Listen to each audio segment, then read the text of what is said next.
Unipod, the podcast for all things management software.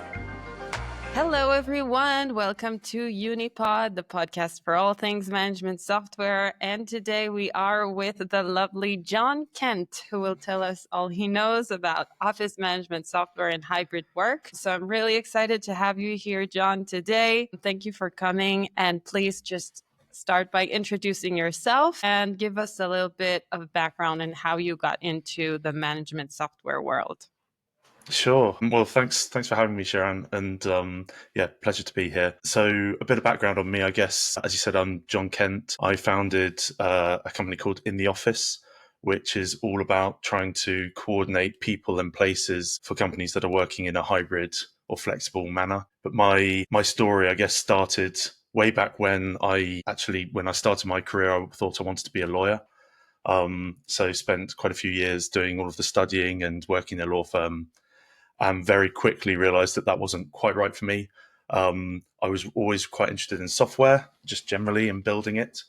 And actually, while I was working in a law firm, they were rolling out lots of software initiatives, and I kept looking at them, going, I feel like they're missing a lot here. It's sort of everything was more difficult than it needed to be. So I left there. I then became a developer, moved on to sort of project management and product management. So I've been doing technology stuff for probably about 15 years now in all sorts of roles, and for different companies as well. So for edtech, fintech, work tech, in different roles as well. Yeah, that's sort of how I got to where I am today. And during the pandemic, like a lot of people, times got tough. I found myself without a job and just realized that was the best opportunity for me to actually start doing something by myself. And one day just realized that actually hybrid working was definitely not going anywhere and people needed a tool to manage it. So that's where it all came from. Okay, cool. So you actually took the pandemic and the whole mess up situation that we all had here and decided to make something good out of it and really put into action like the dream you always had. So that sounds fun. And what I'm interested in is, well, hybrid work started during the pandemic and became more and more popular, but how did this idea came up, and did you see it somewhere else, or did it come from any problem that you saw in the market? How did you come up with this idea? Or maybe just start by explaining what the software does or how it started, and then explain.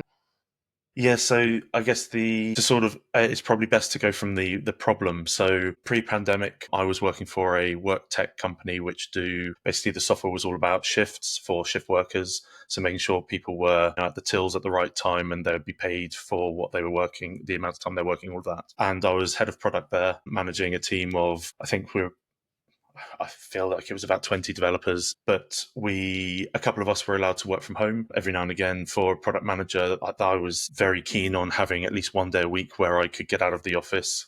For anyone that does product management, you know that you never have time when you're around people to actually sit and think about things. You're always being asked questions. So I'd always try to have one day a week that I was working from home so I could do some like deep thinking work. But a couple of others were allowed. And we always found that those days wouldn't actually align. So when you're having a planning meeting with your developers and you need people to be in a room and to throw ideas out, which is, I don't care what anyone says, for me, it's much easier when we're in person for that. If you're on Teams, that you don't get the same, everything's a bit more stilted and you don't have like a big whiteboard where anyone can come up and draw out a problem or anything like that. But yeah, we find that one day didn't align. So even back then I was thinking it'd be really useful to have something that we could say, this is my work from home day, so that everyone knew, so that then you could plan it in advance. And if we knew we had a planning meeting later in the week, I could say, well, actually, do you mind shifting that today so that we can just get together? And then obviously, I changed jobs just before the pandemic.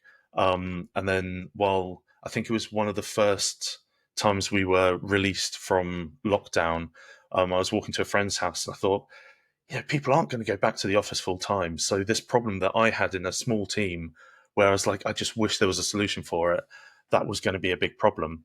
And so I started to think about how to do it and thought, well, actually, if you've got a week of 5 days working and people are allowed to be out of the office, say, for 2 days a week and in the office 3 days a week, then you need to know which days those are so that people can align, and you need to know in advance so that people can plan their weeks and plan their work around it as well. You don't want to be going, well, I've got some really deep work to do, but today I've got to be in the office. So, you want to make sure that you're doing the collaborative work when you're around people, and the deep work when you're. And so the first version of the app was really, really simple. It was literally, you could have really done it on a spreadsheet, which most software solutions kind of can start like that. But it was very simple, just clicking on different days and setting your status as to where you're working. So are you in the office today, or are you planning to be on the office on a day during the week?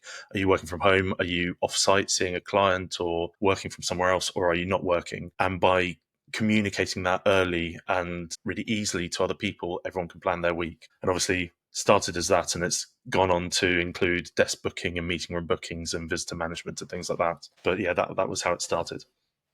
Okay, got it. So it started from a personal problem that you experienced in your previous work, and then you kind of like thought that you're not the only one going to have this problem. How did you validate that this is a real problem for more people, and that people will be willing to pay for this kind of for this? I mean, correct me if I'm wrong, but it is pretty unique. I never heard of other software like that. I think that's an important part of validating and making sure you're going in the right direction, that I'm sure you've dove deep into. Yeah. Well, yeah, I mean, definitely for me to begin with, it was a very unique solution. There weren't other solutions out there. The only thing that sort of got close were desk booking, was desk booking software, of which there were quite a few sort of, I guess, the industry leading ones, you might say, but I hate that term. But there were some that were out there. They had been around for a long time, because obviously hot desking had been a thing before the pandemic. But for me, the crucial point was the planning and scheduling in advance of where you're going to be, so that people could be in the office at the same time. So in terms of validation, I spoke to a lot of companies that were thinking about coming back to the office. I mean, I guess with a lot of these things, there's a moment where you either decide to take a punt on it and try to build something so that you can show it, because it's very difficult to talk through your ideas. But it really came from saying to people, how are you going to manage coming back to the office?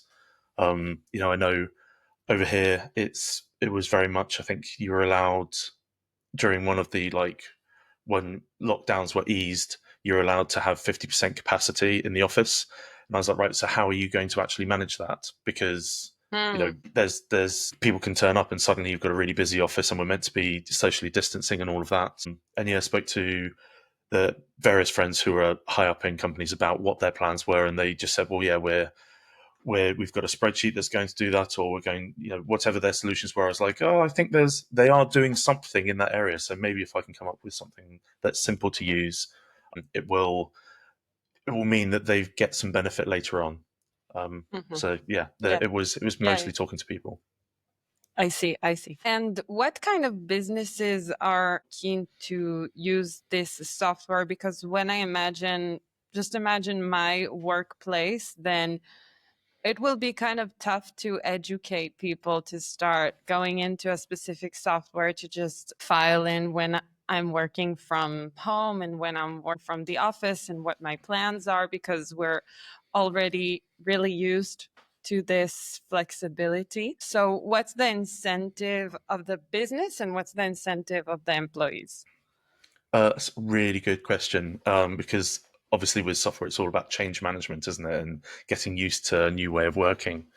Um, so in terms for the business, the incentive of using something like this is whether or not you believe that return to the office mandates are a good thing or a bad thing, they are happening.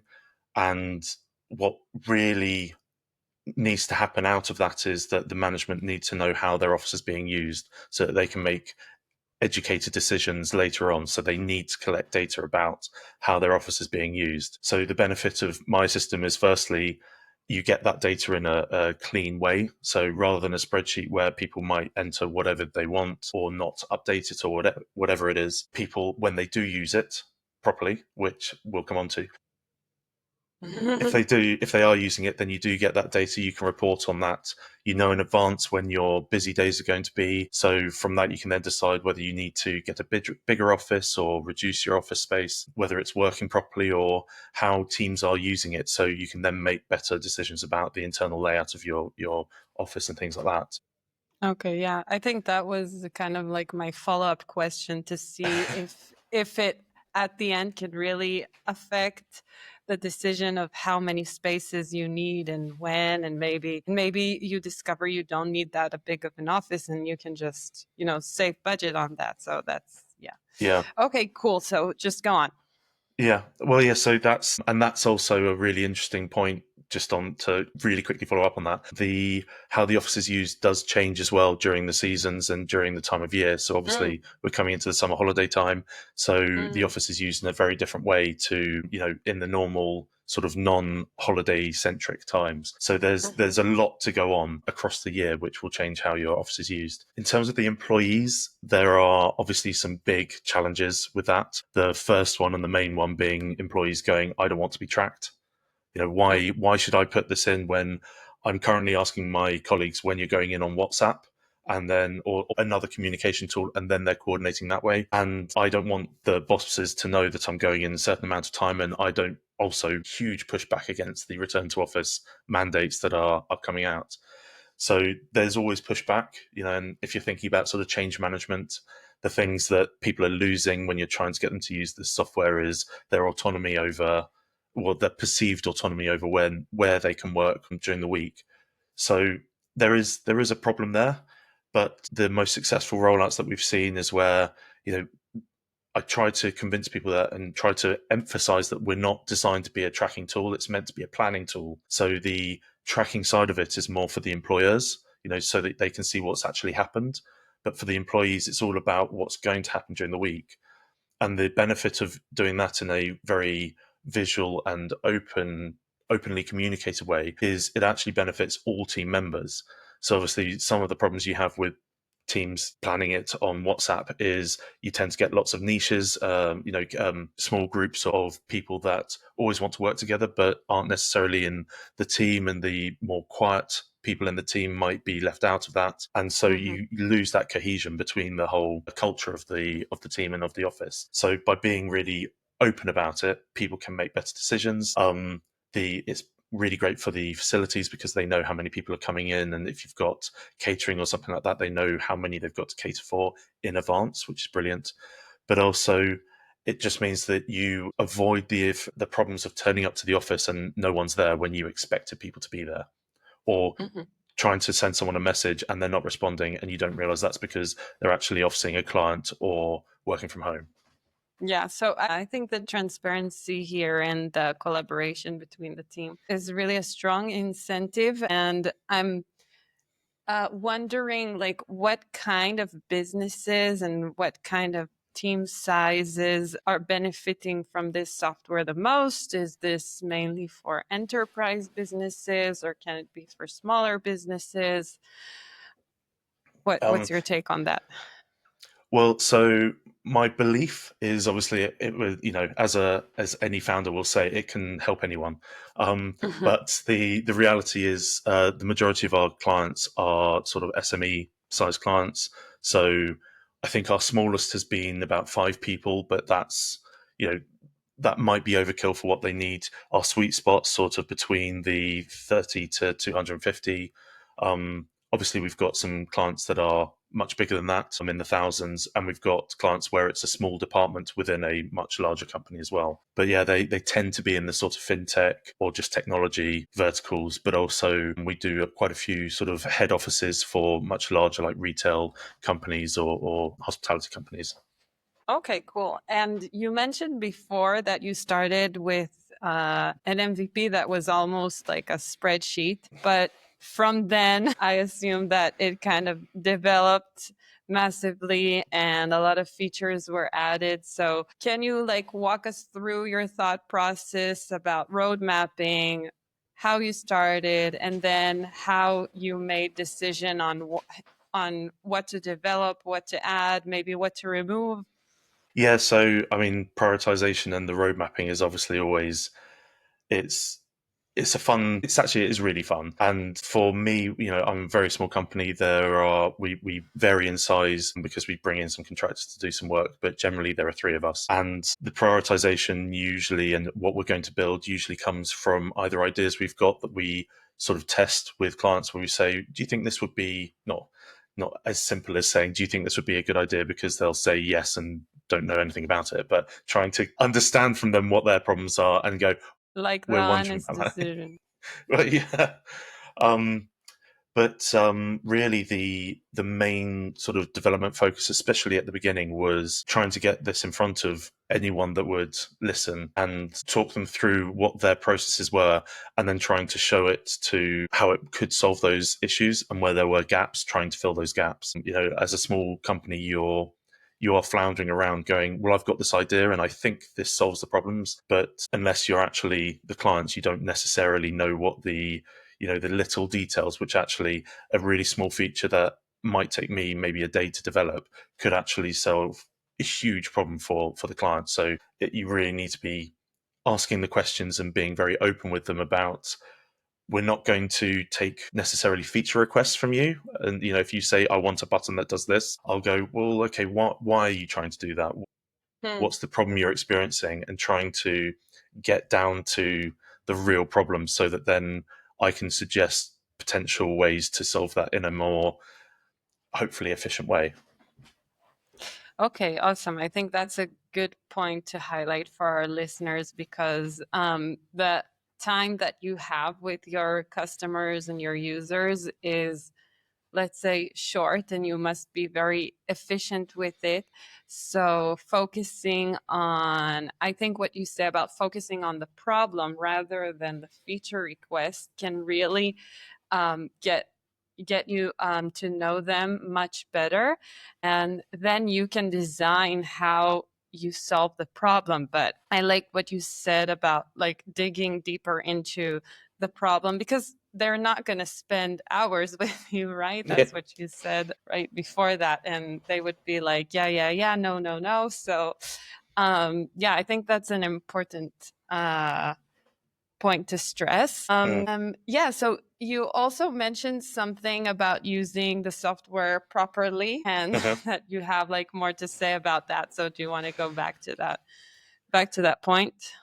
Yeah, so well, it's when you're designing software or solving a problem, you always have the sort of happy path in your head of how a user would use it, and that's what you tend to be designing for and developing for.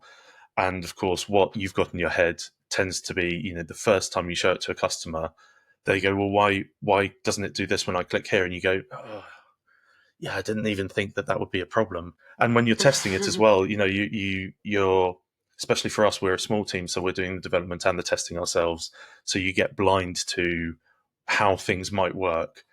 We had a very simple problem recently where the guy who does marketing for us said, why can't you right click on that and then it shows a menu which does this? And it was a calendar sort of entry, and he was saying, why can't you right click on it and go to the edit page? And I had instead created a like edit button which you had to click, and of course he immediately goes onto it and acts in a different way to how I imagined. I was like, yeah, that's very good feedback, and that's why you need to have external people testing it, because no one ever uses it in the way that you want or that you expect. But then you also need to balance that with, is that the way that you're expecting or that you think the software should work in the future? So obviously that's, when you're in front of people, I think very early on, someone said to me, can this link with your project management tool so that I can see what tickets someone's working on? I was like, well, that's very interesting. Would take the project off, the product off on a completely different route. And is that actually what we want to do as the team? Because you can basically go, everything within work is interlinked, and how far do you want to go down these different routes? So it's trying to find the balance of that. Is that good use of our time and of the software, or is it just you need to tweak a couple of UX things and things will be all right? Yeah. I think I understand what you mean, because it's important to listen to feedback, but you also need to sometimes like decide between what's important for you and what's like not part of your bigger vision as a company. Yeah, so that's an important point to highlight as well. And I wanted to dive deeper a little bit into the specific vertical that you are catering because it's a unique one. And I think my first question is about verticals and sub verticals. So in my mind, I see like sports management software, for example, and then a lot of sub verticals like gym management software, yoga studio management software, clubs management software, and all those kind of sub verticals. So do you see yourself as part of this like vertical maps, or I mean, do you see any other management software businesses that can be like inside this map, or is it like a completely outstanding sub vertical?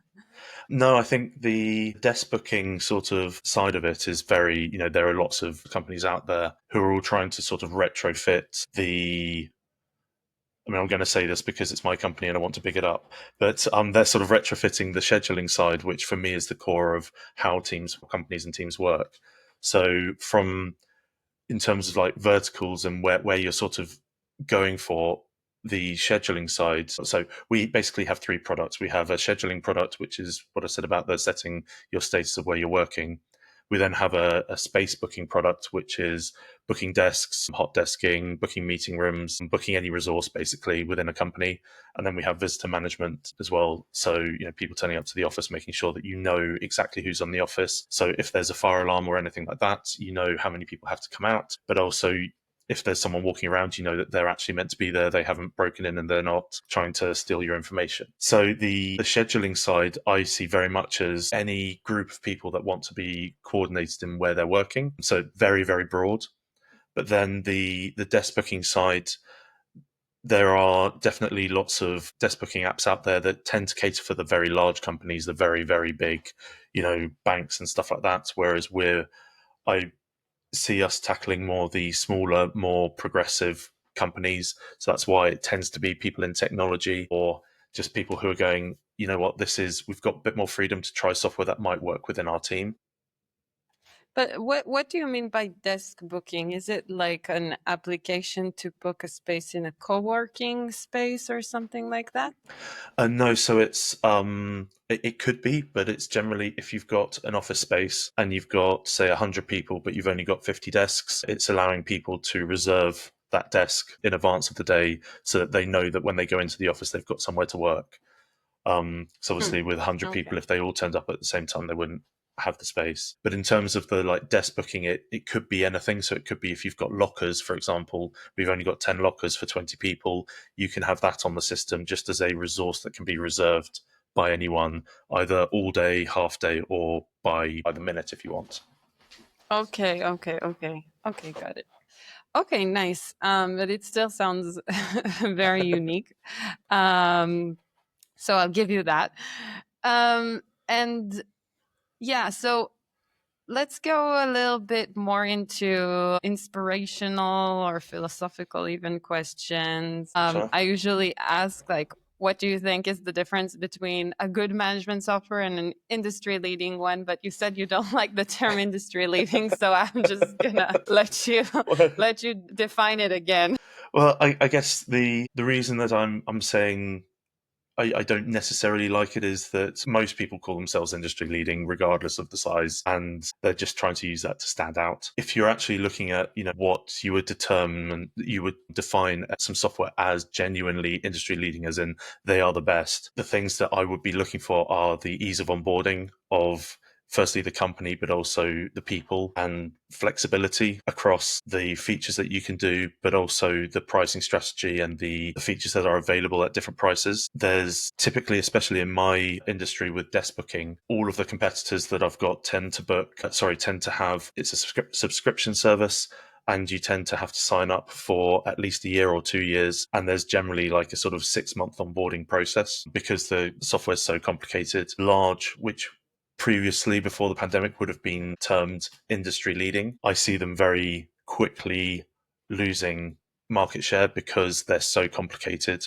They don't get me wrong, they are very, very impressive bits of software, but they're too complicated and take too long to learn. So the usage is actually quite low. Whereas, for example, something like Jira with Atlassian, their software is actually very easy for a small team to just get started and use it. But it's also flexible enough that you can grow and have an enormous team with loads of extra functionality with it. But I still don't like their pricing model. But, but yeah, so I think there is a difference. There's definitely a difference between good software. There's a lot of bad software out there as well, and a lot of bad software that has good client bases. But I think where generally software's going, and we're seeing this with the advent of AI and the pricing models around AI and Google Workspace and Microsoft and all of those big players, is the pricing strategy tends to be more per user based on your use and trying to be defined more around individual feature sets rather than, you've got your basic tier, your plus tier, which is always the recommended one, and then your enterprise tier. So that's Yeah, okay. I like what you said, and I agree with you on that point that size doesn't really necessarily go together with being industry leading, and that the management software and the software landscape in general is changing in that sense. And it's becoming more and more, it's becoming easier and easier to develop new software and develop new features, and essentially the usability and the onboarding and the usage, and reducing churn is like getting much more the core. mm, It's because it's just a little bit more difficult. Like you said, the feedback that you received about right clicking a certain button, that these kind of things make your software more usable, and people, I think, tend to less worry about the name or the brand and how big and strong and amazing the software, and they more and more just want to have a good experience with the software and something that is very usable and comfortable and you can learn it very quickly. So I totally agree with you. And I wanted to ask you more about pricing and pricing models and pricing tiers. And I was specifically curious on why you didn't like, on why you don't like Jira's pricing model. You don't have to answer specifically about that, but like, what are your thoughts on management software pricing in general? And I would also like to hear like about experiments or things that you did and tried along your journey and how it affected your business and revenue. yeah, sure. A lot of So questions, sorry. yeah, no, I'll try. Yeah, I'll do Take it chime in from wherever you want. if I'm going there.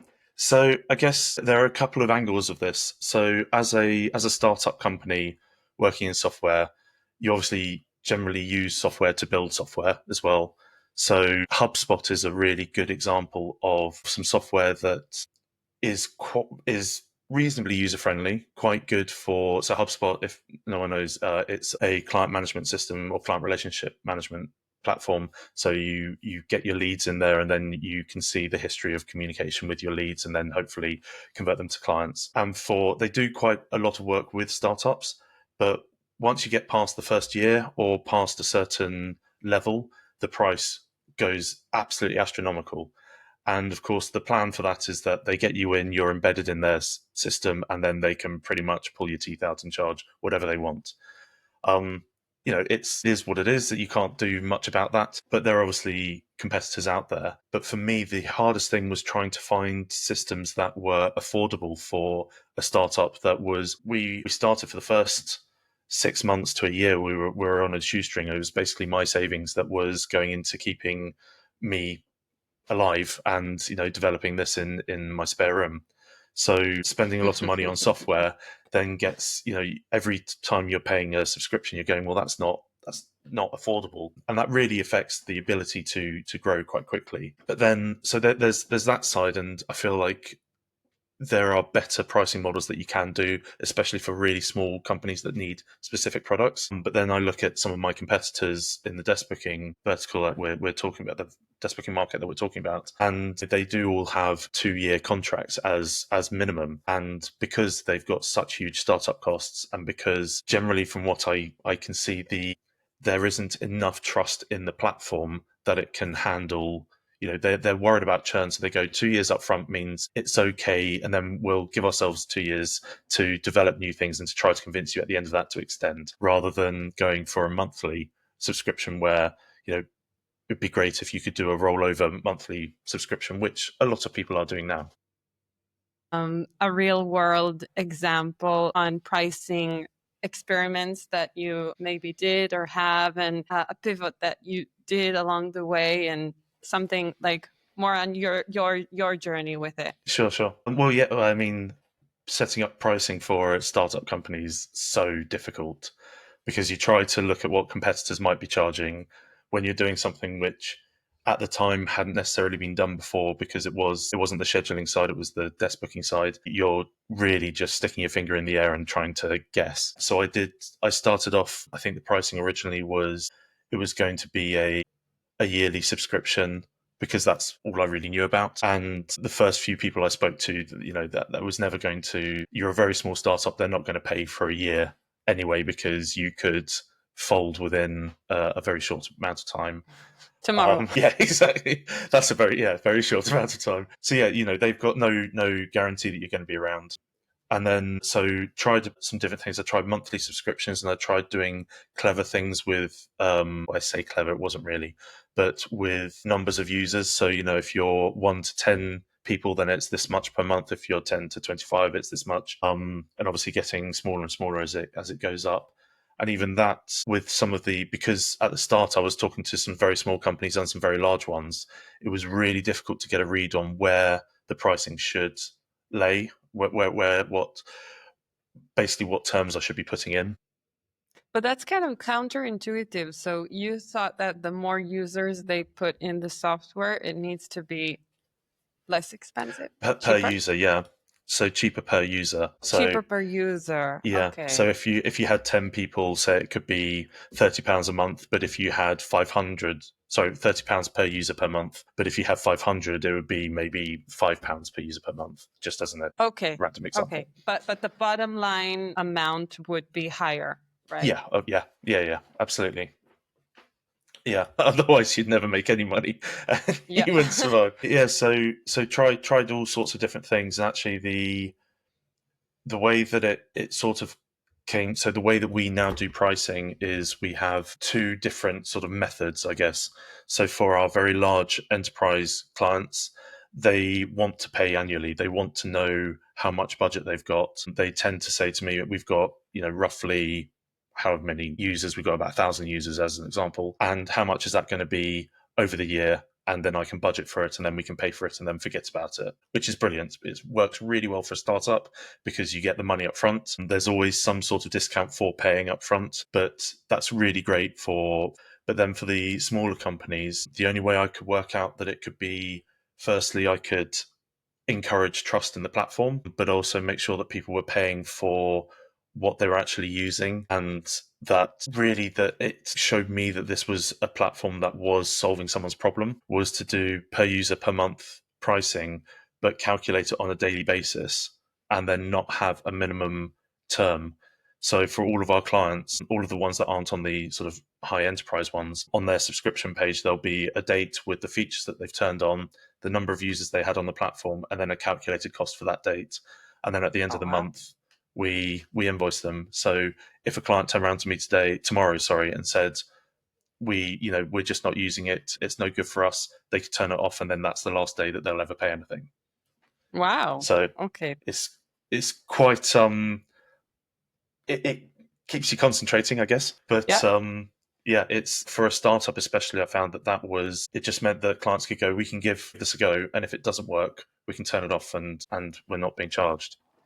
Yeah, no, but I think it really matters how you prefer trust with your users and your customers over like a little bit more revenue that eventually might get into churn because you lose the trust. So this is kind Yeah. of like, I think, the circle that you are trying to get onto. So I appreciate that. I think that sounds like the opposite of the example about HubSpot that you you just gave. I hope no one from HubSpot is going to hear this, but yeah.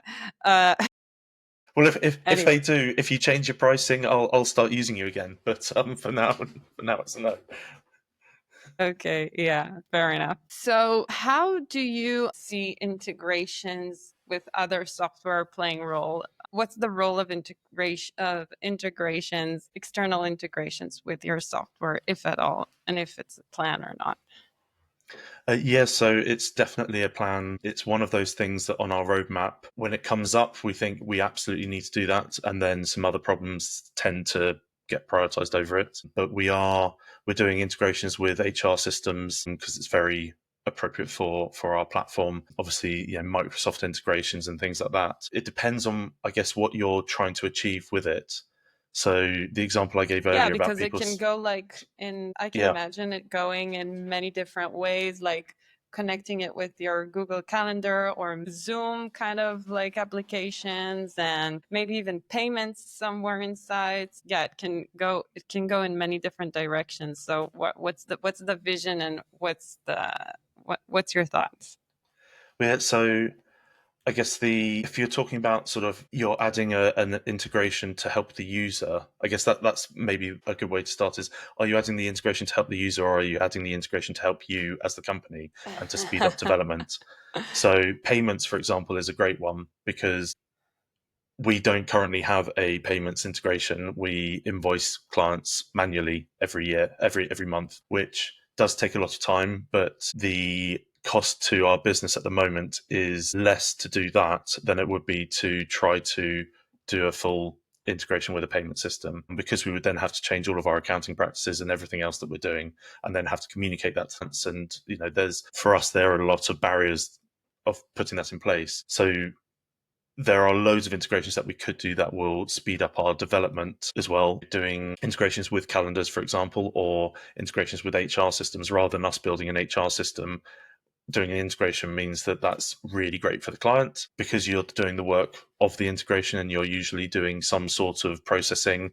There usually should be a cost to the client of that, so it's good for revenue and increasing your bottom line profit. But I think the main thing for us is the integration worth the pain of doing it, or is it something that either we should be building in house, or is it something that client says it's a problem, but really it's not going to the effort of doing it and then keeping it up to date and making sure that when API changes happen, you then reflect that in your code. All of that, is that worth the burden on limited resources? As I said, we're very limited with our resource, so we need to make sure that if we're doing an integration, it's really going to solve a problem that means a lot.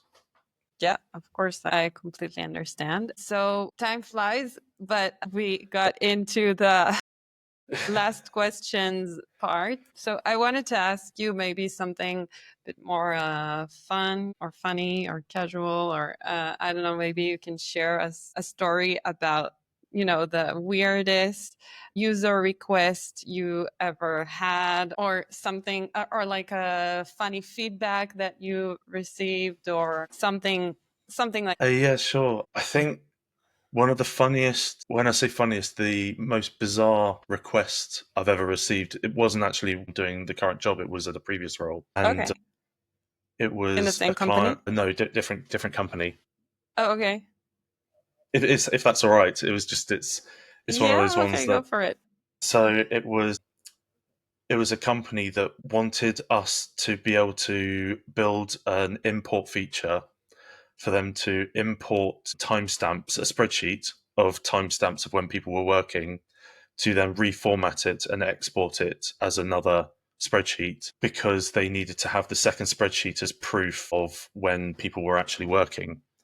Mm. And so rather than actually having, it was, sorry, I'm explaining it really badly. In my head, it's hilarious, but it was one of those where we said, well, why do you need, proper processing power? Why do you need? What's the benefit to to us doing this, because it was being mocked out as, you know, a couple of weeks worth of work, and it was for this one client. It was a bespoke request, and it turns out that they needed it for a regulation, for a legal regulation that they were trying to work for. What they should have actually done is, rather than, they were getting this initial spreadsheet from another provider, so rather than going to that provider and saying just export it in a different format, they wanted to export it in this format, send it to us, who would then rejig the columns and stuff, and then export it again so that they could give it to a regulator. And that was the reason I found that funny, was that in order to discuss that requirement, it involved flights for 3 of my team. It involved a full day in their office, and ultimately us saying, and would have been a couple of weeks worth of work, and we ended up going, no, we're not doing that. But so I quite like that. That is a really good lesson in trying to understand the problem, because it would have been very easy to say, oh yeah, of course we can build that. That's just moving some stuff around. But actually, the problem was not even with us. Okay, I got it. So Possibly not yeah, so well, hilarious. But well, it's not. It's not funny. You're actually telling us a story about something that required from you so much effort. But I'm glad that you take it and remember it as a funny story, because I think it's part of the journey, right? You're gonna experience things yeah, that waste your time. You're gonna do, like, even if it's not a big mistake, but you're gonna waste your time on some things. And yeah, sometimes you just need to acknowledge and realize that it's part of the journey and it's okay, and just keep going, keep moving, right? yeah. The biggest mistake in that would have been for us to build it, I think. So it was worth the time and effort to realize that wasn't the right thing to do. Yeah, I mean, yeah, so that's even another good point, right? So the fact that you already put some time into it and invested into the investigation of the problem doesn't mean that you necessarily need to now build it, because sometimes, like, knowing when to stop and when to cut your losses, that's going to be much more efficient in the long run. Definitely. Thank you, John. It was a Thank pleasure you very having much, you Sharon. on Unipod.